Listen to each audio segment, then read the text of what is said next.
But coming back nicely now. Yeah, rather safe and sorry. I try and save a motor from getting too hot. But it's just so fast. I mean, you set pin fifth gear, maybe make up a second or two or three a corner, but that's it. So we'll fight till the end and see where we end up. Putting major strain on these motors. Yeah, they work hard, so we actually take a bit more out of them than we should, but yeah, let's enjoy it nevertheless. Oh, look how awesome this is. A big up to RP Reinecker for coming to join us here and giving us a helicopter to play in. We would not be able to get these shots without him. And I think even your chopper, RP, is going to battle to stay with the pace of Brian and Flippy. That's the Bidvest Yamaha 450 bike, ragging it out front, and this is just held wide open.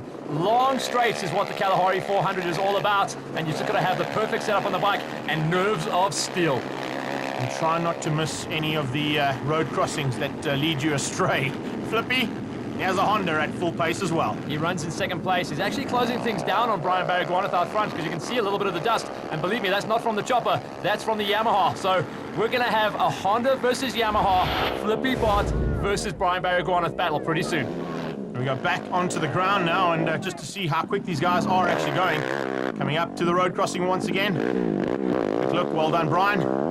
Leading out, but right behind him, Flippy Bart has closed him down big time, and I think he's closing him down even more as we speak. All these guys got their green cross code books out. Look right, look left, look right again, then pin it. Pierre Storm Racing Honda, absolutely perfect stuff for that man. Oh, this is a big turn up. Look at that, third place. Swanee is absolutely flying. There's been a big story in third place. Swanepoel's been switching things out with Busman. Connor Meyer, the junior, has been up there. Waterite Racing man sitting down in fourth place, but still within striking distance. It's an awesome ride there from Cornell Connor Meyer. Yeah, comes Busman. Look at the body language. You can see he's not holding anything back now. He made up a lot of time at the end of the last loop where he was flat out wide open and he's got his hybrid set up absolutely perfect out of Busman Racing. So we're going to be able to see if the Busman can really close things down. He looks happy and confident. Connor Simon also looking pretty good. You can see like how many Suzukis are at the front end of this battle too.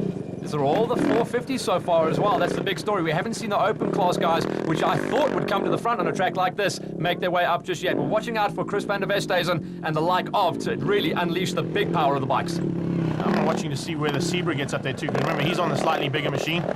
He's just behind here, and this is Chris Fell we're watching. He comes across.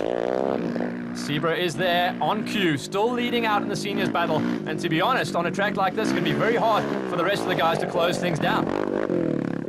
Well, unfortunately, it was a bit of a throttle cable problem there for Sorrel van Biljoen. He's got it sorted out, but now he's got to get back up and try and catch Zebra. We go back on board with RP Reinecker and down onto the racetrack. You can see, I mean, the helicopter's battling to stay with Flippy. Flippy is stood up wide open, just trying to see how far up the road. That's why we're chasing him down. There is first place, just up the road. The Bidvest Yamaha of Brian Baragwanath still leads out, but Flippy is closing him down. This is going to be a nail-biter, probably the closest finish we've seen all year so far. Just loving the fact that it is so close. It's so good to see. And of course, coming up into the positions a bit further back there, Duplessis has fallen way off here. So a lot of work now for Andre, whether or not he can get back to the front and in contention for a top 5 and some valuable points. He says, thumbs up, I can. I think if he kept his hand on the bar, he'd go a little bit faster, but that's just my opinion. I love to see the come from behind rides from these guys, and Duplessis can really hold it wide open when he needs to, but he's running out of time. Here is the big man on the open class Honda, Chris van der Westhuizen out of Storm Racing, and he is flying. Certainly is. New horsepower out there. No. Sorrel van Biljoen? No, sorry, it's not. It's Sandstorm Racing. My apologies. I was thinking it's Sorrel. It's actually Reinecker. So still no Sorrel van Biljoen in shot yet. Gideon Reinecker and then Jaco Venter. Venter's been real solid the whole way through. Good qualifier, kept his nose clean, stayed out of trouble. Hasn't really linked himself to any of the other riders, so he's had a lonely ride out there, and he's had no one to clear the way. The Santos just behind Vince Loubser. No problems for Roxy so far. He's just keeping it smooth and steady. Sorrel van Biljoen on the comeback trail. And I seem to have said that so much today, but there's been a lot of problems out on the trails for many of the top riders. Either getting stuck in some fences or the other thing is you're going to see, Matt, is when the guys are on those flat-out sections, they're going to give it everything they can. But every now and again, they'll just roll off, give the engine a little bit of a chance to cool down and to take it a little bit easier. You've got to let it breathe. I mean, Busman, who is just a master of setting these things up, says we are pushing them past what they can do. So every now and again, got to give them a break. Back to the leaders. And Flippy has made up that ground. He can literally just hook his bike onto the back end of the Yamaha and let Brian pull him around. This is going to be all about strategy from now on, because Brian knows he's getting closed down, so what's he going to do? Carry on leading or allow the Honda to come past and see what the kid's got? Loving the fact that they are so close. We don't normally see this in quad racing. Your two leaders and the two men in contention for a championship getting so close, and up close and personal, actually. Brian says, after you, sir. Yeah, brake check. Now, I've led that section, now you lead the next section. Third place is still a dice out between Busman and this man, Colonel Konnemeyer, the young upstart out of Waterite Racing. So impressed me this year. Very strong rides. A good team behind him as well, and some new sponsors coming on board with those guys. So Werner Perufsky is definitely doing a good job to make sure that the Waterite team are at the front end, and they are. There he is. There's proof. You know what's nice to see is the fact that these guys started out as one of the Inkson teams, then they stepped up, they had a massive support team for the juniors. Now they're moving and stepping up and getting results in the senior side of things as well. Just want to pull behind him. He's just really trying to keep it as smooth as possible. Just having a look at the back tire there. It looked like it was a bit flat, but it was actually just the way he was scooping up the desert sand. And have we had perfect conditions for the Kalahari 400? Just enough rain to keep the sand down, keep it loamy, and just perfect traction for all the guys on the bikes and the quad side of things. Now, the only thing that some of the riders were saying was it was a little bit fast. I suppose that's off-road racing. It's part of the risk you take as a national competitor. And if you want to win championships, you've got to be able to go fast in these kind of conditions. Back on board with our chopper shots. Flippy Bot trying to drop the hammer, trying to get the monkey off his back, and the monkey is named Brian at this stage. But Brian, you know what, he's got a lot up his sleeve, and no way he's going to let that thing get away. I think those two are going to go at it almost all day. Looks like Brian's got to the front end once again now and pulled a bit of a gap. So somewhere on the track, he's found a little bit of an edge and got away from Flippy. Yeah, Flippy looks like a little bit distraught there, trying to look up the road to see where the Yamaha is, and these guys are tired. Look at that crazy line. Those guys almost missed it. Third place, though. The battle is on. Busman looking over his shoulder. Has he got rid of the lighty? Let's see whether or not Konnemeyer is too far behind. Can't see him just yet, but he can't be that far back. Jacques Strubig now up into third place. That's Busman Racing on the hybrid, going out for a 450 result. He sits third place at the moment. Colonel Konnemeyer looks a bit tired by this stage. And you know what? It's not just physical fatigue, it's mental fatigue. These guys have had to stare down these roads at top speed all day long. It's just exhausting. 400 kilometers is what they have to do by the time they cross the line, so it definitely takes it out. Fifth place now. A good move here from Duplessis. He's made his way up nicely. And Chris Fell has gone with him.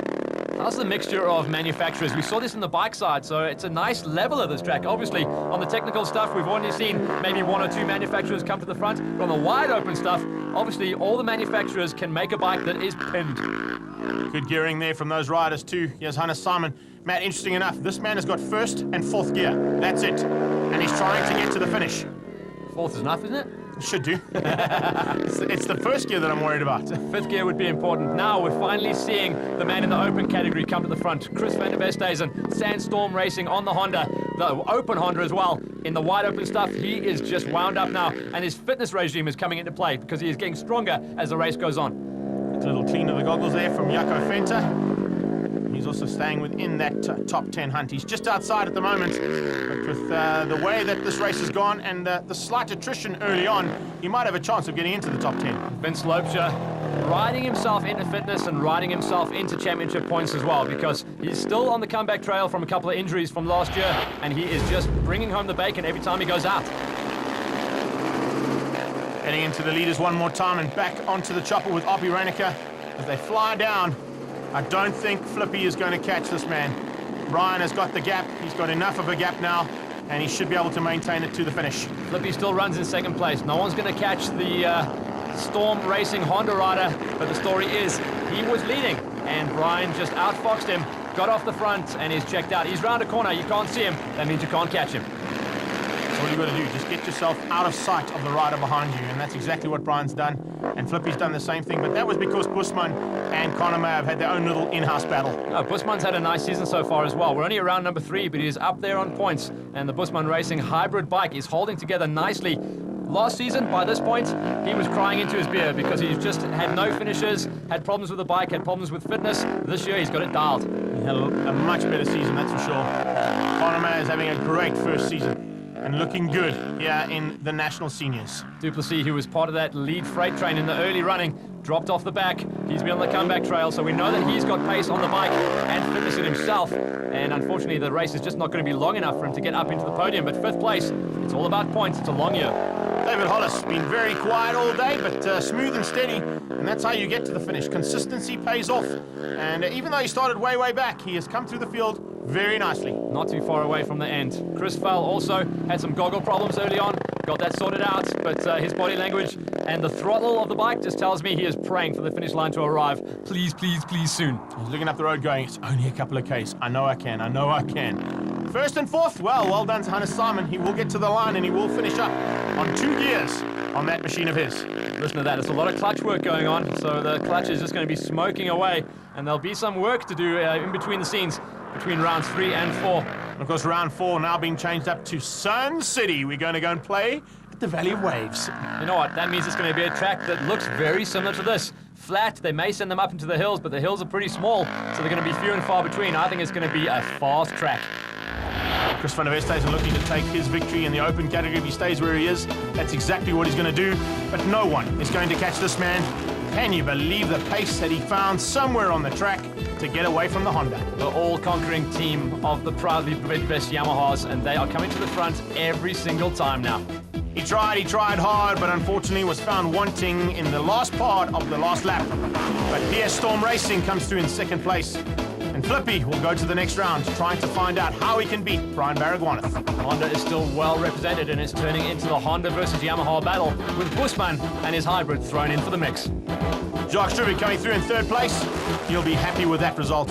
And it's always good to see the Busman on the podium. So heading into round 4, watch out for him to get all the way to the top of the pile. This race, though, the Kalahari 400, was won out by Brian Baragwanath, coming all the way from the back on his Yamaha to take the win, ahead of Philippi Bart and Jacques Struwik on the hybrid. Brian, the bad luck's gone, eh? I hope so. I hope so. It wasn't easy today, but yeah, it was a great fight with Flippy. We had a good ride out there, lots of fun, very fast. Well done to the organisers. It's thanks to you guys that we can still race like this. The chase is on now, the championship as well. Yeah, absolutely. It's going to be a long year. 450s, Baragwanath, Bart Struwik, Conor Meyer, Duplessis and Hollis. Open class, only one finisher. It was Chris van der Westhuizen on the Honda. The seniors, Vic Zebra winning out the battle, and he had a great ride on his off-road Revolution machine, and he looked really good, but unfortunately Sarel van Biljoen had to settle for 2nd. DeSantos was up in 3rd and Billy Roos in 4th. Masters was the victory from Yuri Meyer ahead of DeSantos, Krauser, Visser and Thiessen. In our ladies category, it was Melissa who was at the front end for a long time, but Shardry Monk eventually winning out. Van Rensburg in 2nd, Anita Ace and Elisa de Kreef. In the ever-popular silver class, it was Henk Siebenk who won out ahead of Alani Vandenberg. Looking forward to Sun City now. These boys are going to go back into action as we get to round 4 of the Off-Road National Championships. And I think it'll probably be the same 4 boys at the front end. This has been coverage of round number 3 of the National Off-Road Championships, the Kalahari 400. Once again, a big thanks to Totpack and their associate sponsors for making this happen. Next week we go to Junior Off-Road National Championships from Rhino Park.